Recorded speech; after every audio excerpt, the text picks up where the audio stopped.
Ramai bantu, cuma tak semuanya heboh di media sosial.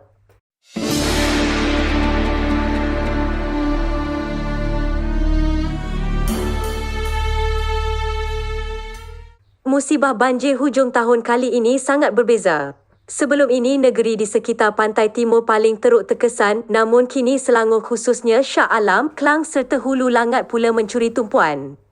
Di media sosial, jelas sekali banjir melanda sangat memusnahkan.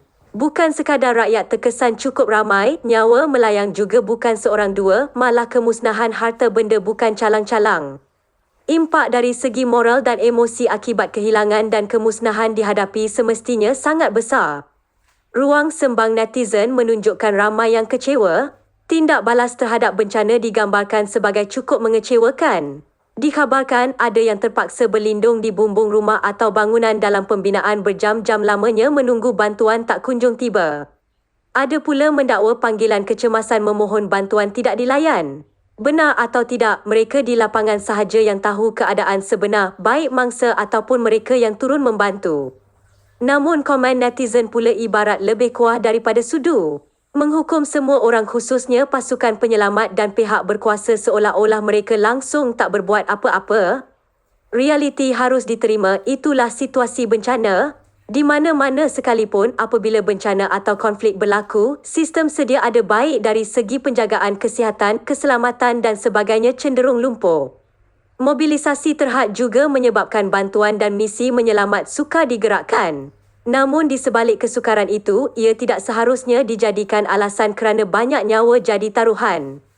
Apapun dalam situasi banjir ini, pasukan keselamatan sudah sedia bergerak ke lokasi sejak awal ia melanda.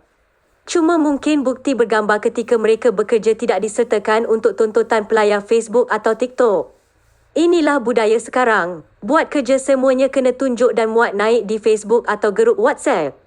Kalau tidak tunjuk dikatakan pula tak buat kerja, sedangkan ramai sebenarnya hero tak didendang yang bertungkus lumus dalam senyap membantu mangsa terkesan. Mungkin faktor ini jugalah ada segelintir turun ke lokasi bencana berserta juru gambar dan juru video. Sikap sebegini sebenarnya mengundang rasa jelik mangsa dan orang awam kerana menggunakan kesengsaraan orang lain untuk kepentingan sendiri khususnya demi tujuan politik. Perlu diingat, banjir kilat bukan asing di Lembah Klang, namun bencana dengan skala besar seperti melanda Selangor ini sememangnya luar jangka. Walaupun amaran hujan lebat melampau sudah diberikan Jabatan Meteorologi Malaysia atau Met Malaysia. Mungkin ini patut diambil pengajaran semua. Ambil cakna amaran berkaitan cuaca kerana alam semula jadi yang indah dan damai boleh bertukar ngeri sekali ia mengamuk. Yang pasti, sikap tuding menuding menyalahkan orang lain harus ditolak ke tepi kerana ia sedikit pun tidak membantu. Sebaliknya, ia semakin melemahkan moral mangsa yang masih berduka dengan kehilangan dan kemusnahan dihadapi. Ia juga ibarat menafikan kerja keras mereka yang bertungkus lumus sama ada pasukan penyelamat individu atau pertubuhan bukan kerajaan NGO yang membantu tanpa mengharapkan pulangan. Perlu diakui, kita cukup bernasib baik kerana sikap perpaduan dan budaya orang Malaysia masih menebal untuk mengambil berat dan membantu sakit demam satu sama lain.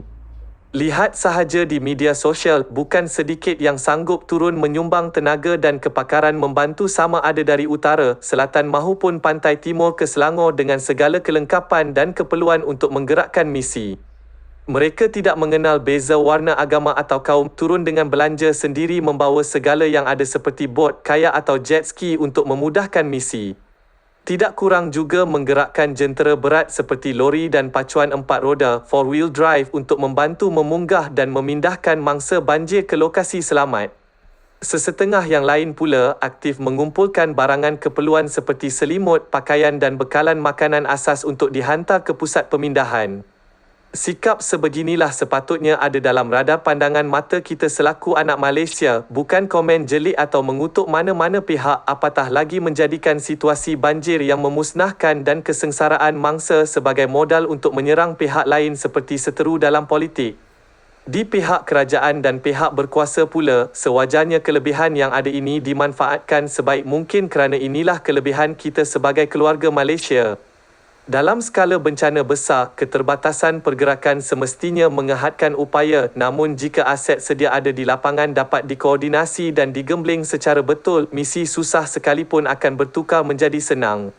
Yang penting, insiden di Selangor harus dijadikan iktibar.